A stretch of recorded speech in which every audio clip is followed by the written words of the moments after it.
ছিলাম আমার ভাই বান্ধব আত্মীয় স্বজন চাচাবাতির কাছে, কিন্তু এখানে একটা বিরাট প্রোগ্রাম হয়ে গেছে। এখানে যারা আসছে আসলে আমি কোনো আনুষ্ঠানিক বক্তৃতা দেন আসি নাই, আমি এখানে শেষ করে আপনাদের বাড়িতে যেতে চাই। এইভাবে বক্তৃতা দিয়ে আমি সম্পর্ক বিল্ড আপ হয়। আমি আপনাদের বাড়িতে যেতে চাই, দেখতে চাই, আমরা একসাথে ছিলাম, বহুদিন ছিলাম। এই যে নবাব ভাই আছে, নবাব ভাই চলে গেছে, নবাব ভাই কই? হ্যাঁ, নবাব ভাই আছে, অনেক সিনিয়র, আমার ফুফাতো ভাই।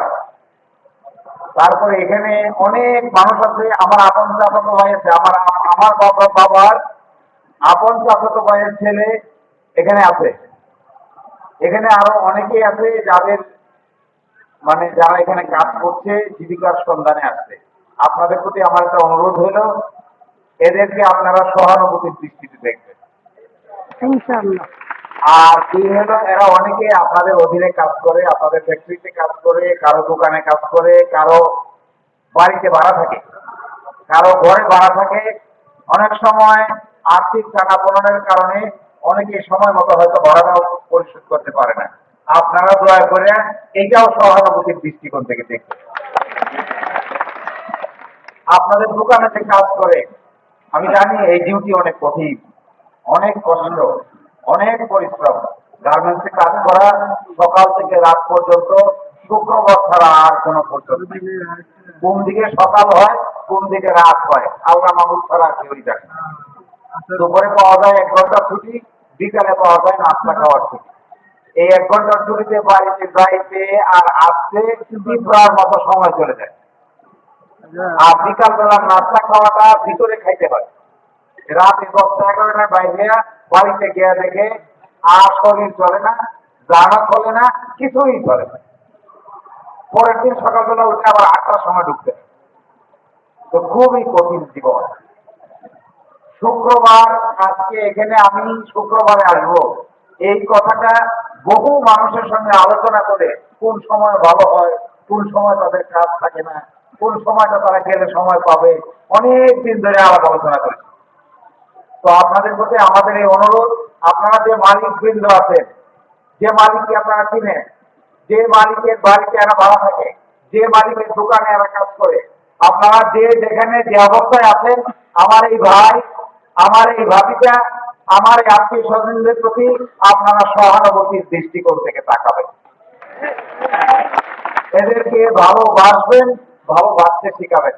আর আমার ভাই বন্ধু আত্মীয় স্বজন পাড়া প্রতিবেশীদের প্রতি আমার একটা ছোট্ট অনুরোধ, এই মানুষগুলো যারা এখানে বসে রয়েছে, এরা যদিও আপনাদের মালিক, কেউ কেউ যদিও আপনারা তাদের অধীনে কাজ করেন, কেউ কেউ চাকরির খাতিরে, দুনিয়ার সিস্টেমের খাতিরে, জীবনের খাতিরে একের সাথে অনেক কাজ করে, কথা ঠিক।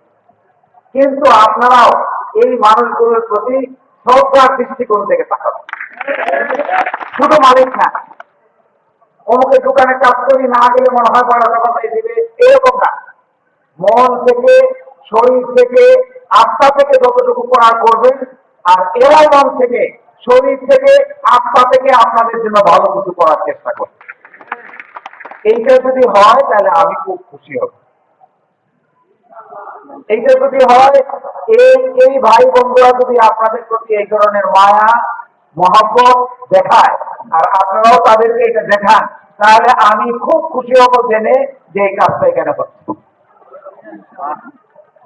দ্বিতীয় কথা হলো, আজকে তো মাত্র আসলাম, আমি আবার একদিন আসতে চাই, যে আশাটাকে কেন্দ্র করে এই দিরাই, সাল্লা, সুনামগঞ্জ, সিলেটের যত মানুষ যেখানে যেভাবে আছে, সবাইকে দাওয়াত দিয়ে আমরা একটা বড় প্রোগ্রাম করতে চাই।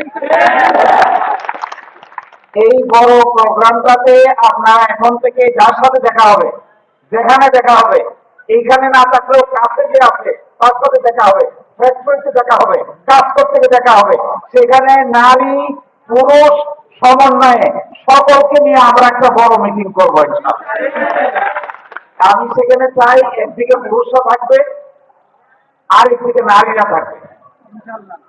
ঘরের যারা মা বোন আছে তারাও এখানে কাজ করে, আমি জানি অনেকেই কাজ করে, অনেকেই পুরুষের পাশে থেকে কাজের মাধ্যমে বড় সাপোর্ট দিচ্ছে পরিবারকে। এমন পরিবার আছে আমি চিনি যারা যে পরিবারের 5 জন 6 জন লোক পর্যন্ত কাজ করে। এদেরকে তো নিজে বাড়িতে যায়, এখান থেকে কষ্ট করে টাকা আয় করে বাড়ি থেকে ঘর বানায়। আমি চাই এই মহিলারা, এই পুরুষরা, আমাদের এলাকার যত মানুষ আছে সবাই একসাথে বসে একদিন আমরা আশ্বস্ত করতে চাই সবাইকে যে গাজীপুরে কাজ করলেও গাজীপুরবাসী সবাই আপনাদেরকে সহানুভূতির দৃষ্টিকোণ দেখাতে চায়। মনে হোক, এই কথা প্রমাণ হোক, যদিও সমাজের মানুষ, সাউলার মানুষ, শাসনকান্দার মানুষ, কার্তিকপুরের মানুষ, আটগার মানুষ, উদয়নগার মানুষ, সন্তোষপুরের মানুষ, যে এখানে থাকলেও আপনারা বোধ করবেন না যে আপনারা বাড়ির বাইরে আছেন। এইখানকার লোকেরা সবাই আপনাদেরকে অভিভাবকের মতো দেখে শুনে রাখবেন। এই কথাটা বলার জন্য আমি কষ্ট করে আসা, আমি কোনো রাজনৈতিক বক্তব্য দেওয়ার জন্য আসি নাই। আর দ্বিতীয় কাজের জন্য আসছি, আপনাদের বাড়িতে যাব, কিছুক্ষণ আমি থাকবো, রাত 8টা 9টা, আমি আশা করি 8টা 9টার মধ্যে আমাকে এখান থেকে গেলেই চলবে। এই সময় যতটুকু সম্ভব যার বাড়িতে যাওয়া সম্ভব, যার উঠানে যাওয়া সম্ভব, যেখানে গিয়া আমি কয়েকজন মহিলাকে এখানে দেখছি যারা ছোটবেলা আমাদেরকে তুলে পেটে করে মানুষ করছে। তার মধ্যে একজনের সাথে আমার দেখা হচ্ছে, এই মুরব্বীর বাসায় গেছি। এই মুরব্বীর বাসা থেকে বের হওয়ার সময় উনি আমাদের বাড়িতে, তার মা, সে আমাদের বাড়িতে কয়েক দশক আমরা একসাথে ছিলাম, 30 বছরের মতো।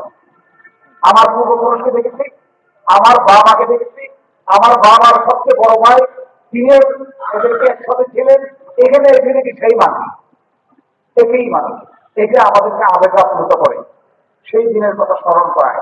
আমাকে যে মানুষটা ছোটবেলা কুলে করে মানুষ করছে, সেও নাকি এখানে থাকে। আমি কুলটা দেখি কোথায় থাকে, এখন বাই করতে, তার সাথে আমি দেখা করতেছি। তার ছেলে এখানে থাকে, তারা গ্রামে চলে গেছে, ছেলেটা এখানে আছে, এর নাম দিন ইসলাম। দিন ইসলামকে আমি বলছি খুঁজে বাইর করতে, যদি দিন ইসলাম কাছাকাছি পাই তাহলে দিন ইসলামের বাসায় আমি যেতে চাই। এইগুলো আমাদেরকে কেন বলেন যে কেন আসছে এই কথা বলতে, এগুলো আমাদেরকে আবেগাপ্লুত করে। এগুলো আমাদেরকে সাংঘাতিক। দিন ইসলামকে কেউ চিনেন কিনা জানি না। দিন ইসলাম হলো আবু কালামের ছেলে, আবু কালামের ছেলে দিন ইসলাম। যদি কোথাও থেকে থাকে ইসলাম, ও যদি কারো থেকে থাকে তার একটা ফোন দেন, আর আশেপাশে থাকে আবার নিয়ে যান। এই কথাটা এখানে বলার জন্যই আমি আসছি যে এগুলো আমাদেরকে আবেগ আপ্লুত করে। মহব্বত জায়গায় মনে হয় যে ঢাকা থেকে সামাচর দিয়ে আসতে, ঢাকা থেকে যদি রওনা দিয়ে বাড়িতে যাইতে পুরো সারাদিন লাগে, আবার আসতে আরেকদিন লাগে। গাজীপুরে এসে যদি দেখা যায় এরকমের মানুষ আছে, তাহলে আমার আপাতত বাড়িতে না গেলেও চলবে। আপাতত গাজীপুর পর্যন্ত আসতে 2 ঘন্টা লাগতে আসছে। 2 ঘন্টায় গাজীপুর, ঢাকা থেকে গাজীপুর এসে যদি ভাই পাওয়া যায়, বন্ধু পাওয়া যায়, ভাতিজা পাওয়া যায়, ভাগিনা পাওয়া যায়, আত্মীয় স্বজন পাওয়া যায়, তাহলে কষ্ট করে বাড়িতে না গেলেও তো আপাতত চলে। এই বাড়িতে না গেলে যদি চলে, তাহলে মাঝে মাঝে আপনাদের এখানে এসে আমরা কিছু সময় কাটিয়ে যেতে চাই। আর ইলেকশন বলেন, ভোট বলেন, রাজনীতি বলেন, এটা নষ্ট হয়ে মতা লোকের হাতে পয়লা আমও গেছে, খাওয়াও। এরা রাজনীতি বলতে কি করে জানেন? এরা রাজনীতি বলতে এদের মাথায় একবারও আসে না যে কে ধনী কে গরিব, কার পকেটে টাকা আছে কার পকেটে টাকা নাই। সব অবস্থায় খুঁজে কিভাবে অন্যের টাকা মাইরেনের ধনী হবে, সারাক্ষণ এই কাজ।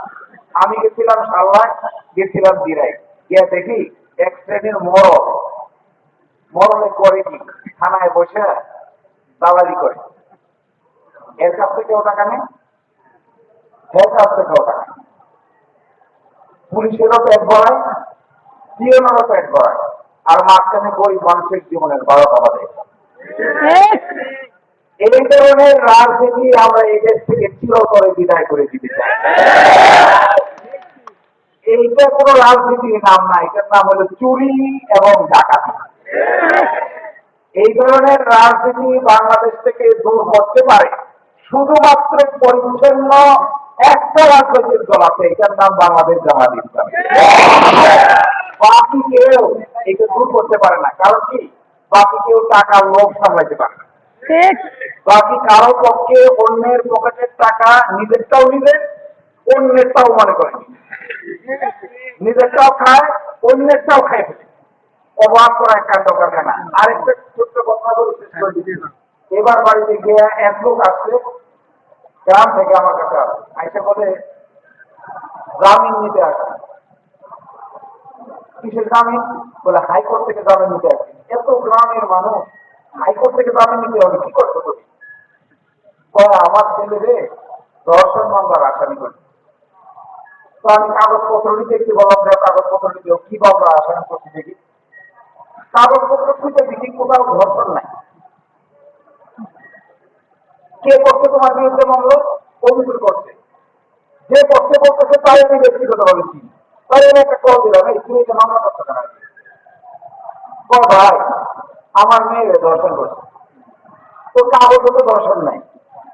কে করছে ধর্ষণ? অমুকে ধর্ষণ করছে।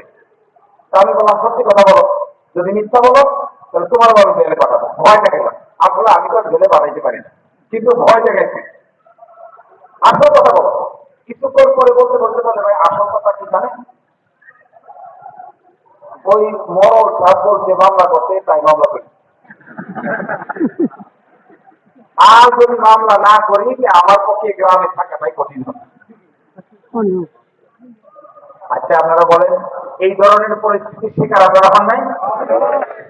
এই ধরনের পরিস্থিতি কি বাংলাদেশের কোন রাজনীতির নাম? এটা এইটা পুরাটাই একটা চুরি, ডাকাতি, টাকা মারা, অসম্মান করার সামিল। আমরা আপনারা সবাই মিলে, ভাই বন্ধু চাচা বাতিজা ছোট বড় সবাই মিলে নতুন রাজনৈতিক বন্দোবস্ত এই দেশে করতে চাই। এই নতুন রাজনৈতিক বন্দোবস্তের মধ্যে মানুষের উপর কোনো অন্যায় করা হবে না, মানুষের টাকা মানে নেওয়া হবে না, মানুষকে বিরক্ত করা হবে না, মানুষের পকেটে জিনিস টেনে নিয়ে দুর্নীতি করা হবে না, মানুষকে যন্ত্রণা দেওয়া হবে না, মানুষকে সম্মানের সহিত বসবাস করার ব্যবস্থা করে যার নামেই নতুন রাজনীতি। এইটা করার জন্য একটা সময় আসবে, যে সময়টা আসবে তার আগে আমি এখানে আসবো। আসার পরে আপনারা কিছুদিনের জন্য যদি প্রয়োজন হয় কিছুদিনের জন্য আবার সামাচর, উদয়নগাঁও, কার্তিকপুর, শশারকান্দা, সন্তোষপুর, চণ্ডীপুরে কিছুদিনের জন্য আবার বেশ যদি রাখিয়েছেন। অল্প কয়দিনের জন্য চাইবো, অল্প কয়দিন, 10 দিন সময় দেবেন, 15 দিন সময়।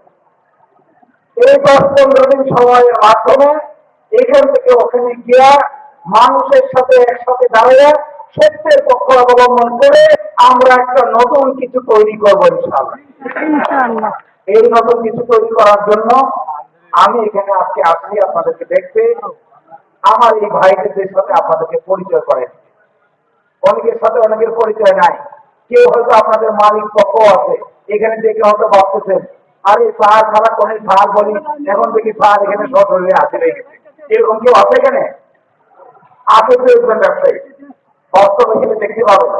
যাদের বাড়িতে ভাড়া থাকেন এরকম বাড়ি লোকজন এখানে আছে, যাদেরকে আপনারা দেখলে চিনতে পাবেন। এদেরকে ভাই ব্রাদার মনে করবেন, এদেরকে ভয় পাওয়ার কিছু নাই, এদেরকে নিজের ভাই ব্রাদারের মতো আচরণ, ভয় পাওয়ার কিছু নাই।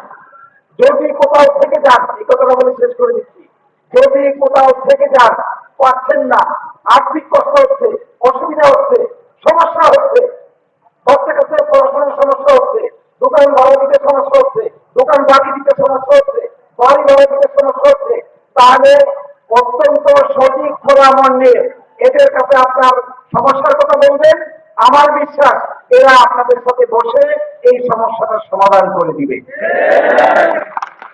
এই আশাটা রেখে আমার এই ভাইদের প্রতি অনুরোধ রেখে, আর আপনারা যারা ভাই বন্ধু চাচা ভাতিজা কাছের মানুষ আছেন সবার সঙ্গে আবার দেখা হবে একটা বড় প্রোগ্রামের ভিত্তিতে। সেই দিন আমরা আবার আসবো। আজকের মতো এখানেই বিদায় নিচ্ছি। আল্লাহ হাফেজ। আসসালামু আলাইকুম ওয়া রাহমাতুল্লাহ। ধন্যবাদ।